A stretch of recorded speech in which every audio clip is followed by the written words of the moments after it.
All right, welcome to week 7. This week we're going to focus on planning and control, and with a particular focus on budgeting. So as we discuss this topic, there's really 4 key questions we want to answer. First is how do managers plan? Second, what types of plans do managers use? Next, what are the useful planning tools and techniques? And last, but certainly not least, is what are the control processes? So the first question, how do managers plan? So we have to recognize that planning is the process of setting objectives and determining how to best accomplish them. And so when we talk about objectives, we're looking at very specific results or desired outcomes that we want from the organization. And a plan is just a statement of how we're going to accomplish that, the next steps in the process, if you will. So the steps in the planning process are to define your objectives, and then figure out where you stand against your objectives, and then figure out how you're going to carry out the steps to get to where you need to be. And part of that is to assess that gap between your desired position and where you are today. And then you need to have a plan to be able to get to your desired objective, and then you need to actually execute your plan. And then once you've executed your plan, then we'll talk about the control aspect. So this does a nice job talking about planning and controlling. So part of planning is to set the direction, decide where you want to go, decide how to best go about doing it. And then controlling is to evaluate the results, measure the performance, and then as necessary, take corrective action. So when we talk about the elements of management, we talk about organizing, staffing, leading, and controlling. And so this deals with the issues of organizing and leading, as well as planning and controlling. So some of the benefits of planning is we're able to focus on what's most important. And we're able to also share the information throughout the organization, improve coordination, and also allows us to give something to measure our results against to see how we're progressing.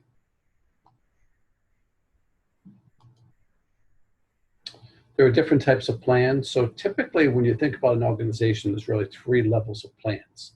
There's the timeless plan, which we sometimes call a mission or the reason that we exist. At the next level is the strategy. And the strategy usually goes 3 to 5 years and looks at how we're going to achieve our mission, looks at the overall strategies we're going to put in place in terms of sales, pricing, market share, operations, human resource development, and the like. And then the short-term plans, which are sometimes called the budgets, focus on the detailed roadmap that we're going to carry out over the next year to achieve our strategies and then to achieve our mission. So when we talk about these different levels of planning, generally speaking, the more senior the management team, the more they're going to look at the longer term perspective. The mission, the strategies usually fall on the shoulders of the senior management team. And when we talk about the short-term tactical plans, the budgets, then we're going to involve different levels of the organization, sometimes at the lowest levels of the organization, sometimes at the management level of the organization. Depends on whether we use a top-down or a bottoms-up approach to management.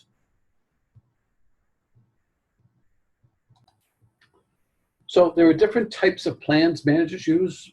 Some can be called a single-use plan. So this is sometimes also called a business plan.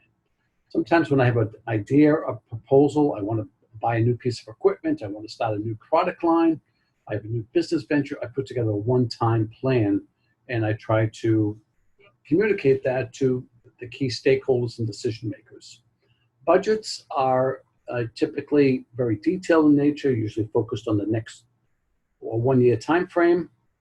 There are different types of budgets. The most standard is a fixed or budget where we have one budget for the upcoming year. Sometimes we can use flexible or zero-based budgets, and we're not going to really focus on that in this week's discussions. But leave it to say that budgets are usually very detailed, focused on a detailed roadmap of how we're going to move towards our strategies and our missions. And then we have projects. Sometimes projects can be short-term, sometimes they can be long-term. So I may have a project to revamp my computer systems, and that may take me 3 years to carry out the entire project. So I could have a project plan as well. But in any case, when we have budgets and plans, then we need to have schedules, we need to have a project manager, we need to have somebody who's going to run the process and make sure that we follow the steps that need to be done. So next we'll talk about some of the useful planning tools and techniques. So when we talk about developing a budget, we almost always talk about starting at the same point, which is what's our projection for sales or revenue that our organization is going to take in over the next year. And so to do that, I need to be able to forecast. I need to be able to forecast what's going to happen in the future. And that's always a challenging endeavor. So there are different tools and techniques that I could use to forecast. Some are qualitative, which basically means using insight that we garner from management or experts or third-party sources. And some are quantitative, which are models that use mathematics and statistics to help us project the future, such as a regression analysis. But at the end of the day, management has to use their judgment. They have to combine these qualitative and quantitative tools and techniques and then make a call as to what is likely to happen in the future. And a lot of times management will use what's called a sensitivity analysis, which says the most likely scenario is scenario A, but there's a 10% chance we could see scenario B, and a 20% we could see scenario C, and we can evaluate the results that would happen under these various scenarios. The other thing that's always a good idea is to have a contingency plan. That is, what if something goes wrong? What's our backup plan? And that's always an important part of any planning process. So scenario or sensitivity planning is also something that is regularly used in any planning activity. And the reason for that is that the future is always an unknown, and things always happen that we don't expect. So the question is, how do we evaluate the uncertain future? And one way of doing that is to have different scenarios. What if prices go down by 10%? Or what if our competition introduces a new product? Or what if the FDA changes the rules and regulations of a new product we're about to develop? And so we have to think about possible future scenarios and then try to quantify what those means in terms of our financial results. Another tool that's often used is this idea of benchmarking. Benchmarking basically says, when I'm trying to figure out what are the best practices, I should study those who do things very well. So for example, if I want to look at who really distributes well, the classic case would be to study Amazon. Amazon is the master of distribution. If I want to look at who really manages supply chains well, I might look at Dell Computer. And from that, I can learn practices that I may want to bring into my own enterprise.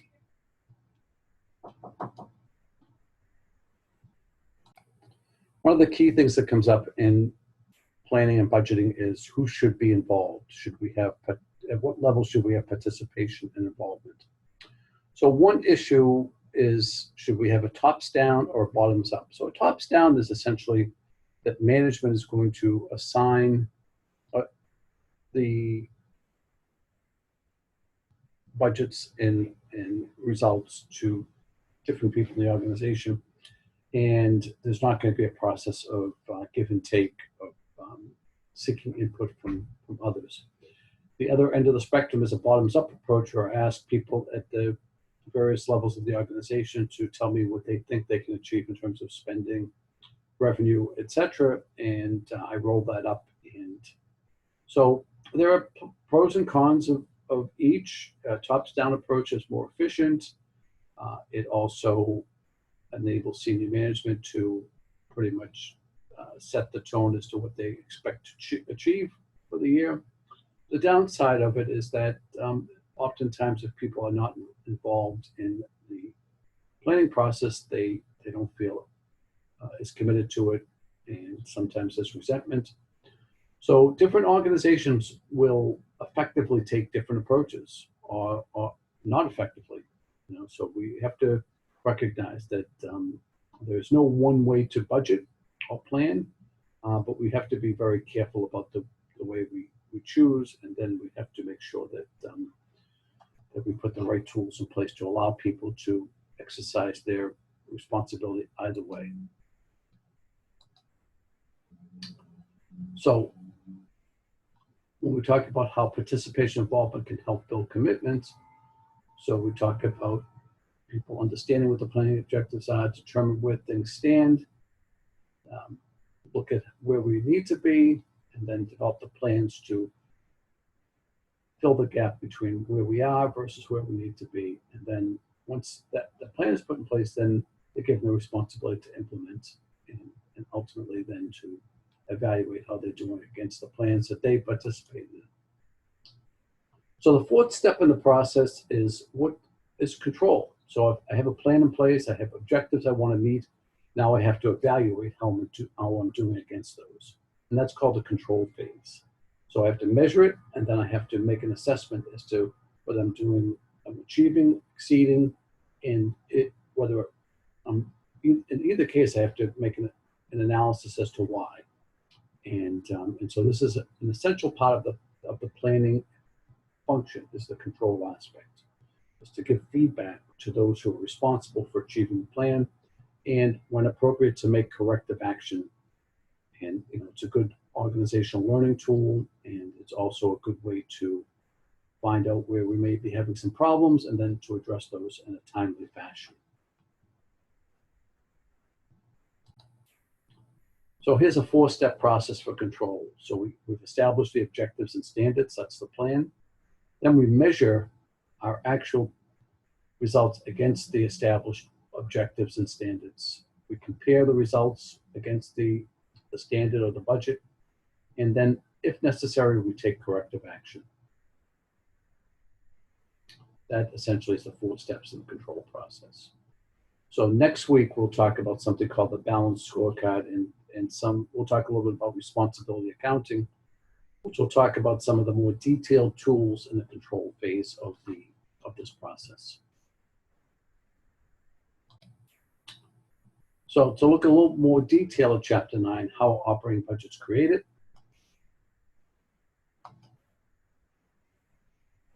So first we should ask, what is an operating budget? So it's the plan of the resources needed to achieve the organization's goals. It focuses on the daily operations of the organization, and it's a roadmap for achieving the goals over the next year. It's typically 1 year. Sometimes organizations go to 2 years, but almost always it's a 1-year endeavor.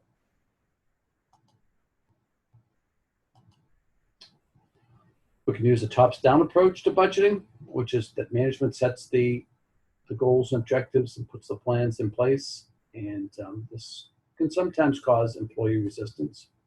Or we can use a bottoms-up approach where employees get a chance to have a say in what the budget and plans are going to be for the upcoming year. So one of the things that many organizations have is a budget committee.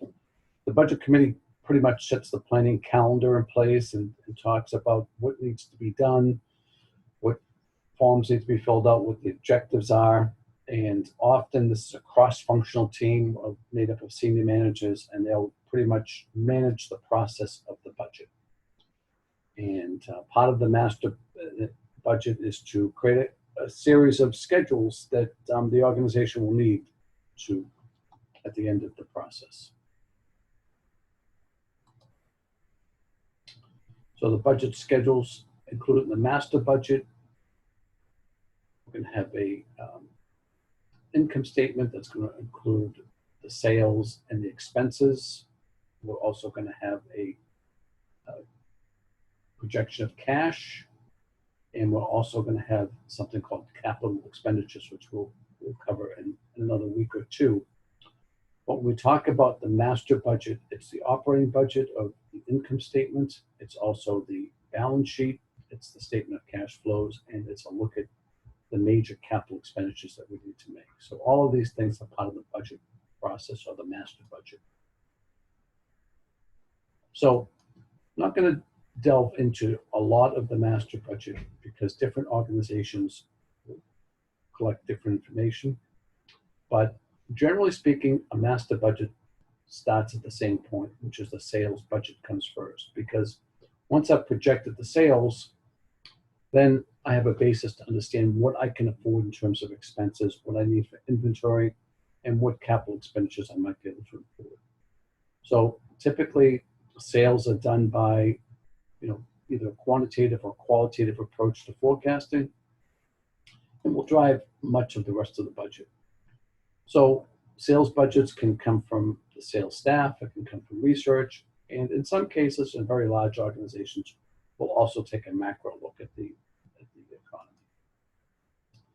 So there's some examples given in the book about Jerry's Ice Creams, and I would encourage you to read through that example in more detail.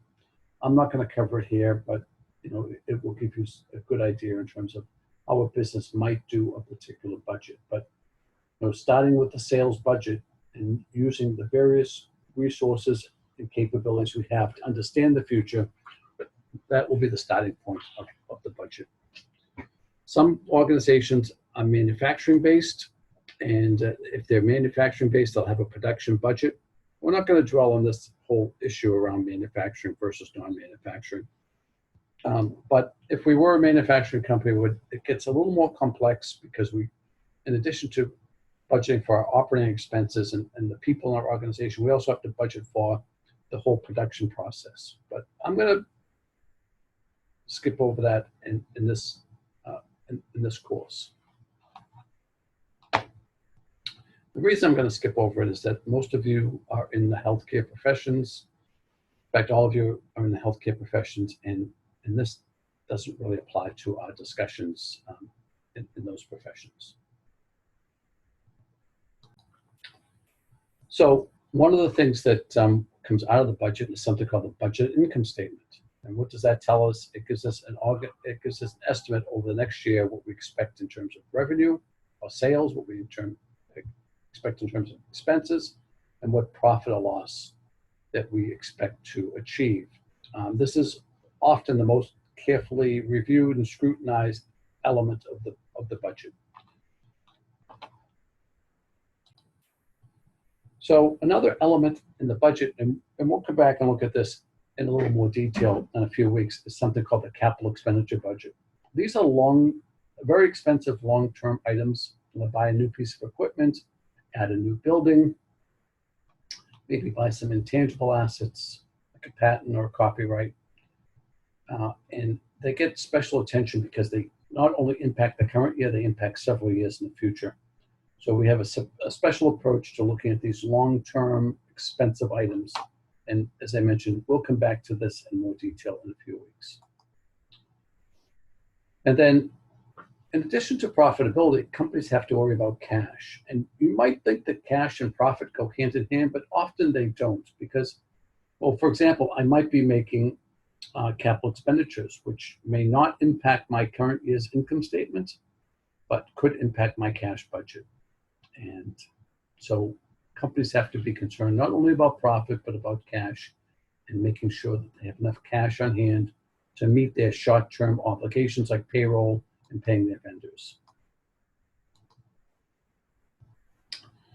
And I'm going to skip over the budget balance sheet because it's really something that we're not going to focus on in this course. Okay, so I'm just going to skip over that. So the last section that I want to talk about in this particular context says describe operating budgets for merchandising, service, and nonprofit organizations. So really the main difference between a manufacturing company and these other types of organization is that manufacturing companies have inventory and cost of goods sold. And service and nonprofit organizations don't have inventory, don't have cost of goods sold, and all the complexities that go with that. While merchandising companies do have inventory and cost of sales, they don't make anything, they buy things from other companies. So these budgets tend to be a little more straightforward, but again, the same basic idea of starting with sales and figuring out your expenses is still the main way that we're going to go about doing things. And we still need the capital expenditures, we still need cash, and we still need a balance sheet. So, and for nonprofits, the just as important to have a budget for a nonprofit as it is for a for-profit company. Nonprofits still need to generate revenue. That might be in form of grants or fundraising activities. They still have expenses to pay, and at the end of the day, they still need to have over the long term a surplus so that they can pay for their operations, and also they may need to invest in the future. So the last thing is ethical issues associated with budgeting. So many times people, when they're setting budget, want to set themselves up to be able to succeed in the upcoming year. So one of the temptations is to do what's called sandbagging, right? Which means that I'm not going to give you my best estimate. I might hedge my estimate of the future so that I can achieve it and thus be rewarded. Might be an additional bonus, it might be a pay raise, or whatever the case may be. So what's important though is that we need to create a culture where people put their best foot forward, the best information they have. Nobody expects us to know the future with 100% certainty, but we should give the best information we have so the organization can make the best decisions it is able to about the future. And that's really the ethical issue that comes into play. So, if the manager's compensation is tied to achieving a budget profit, then they might be inclined to profit on the low side. But really what we want is everybody to have the freedom to give us their best estimate so we can make sure that we put all the right resources in place.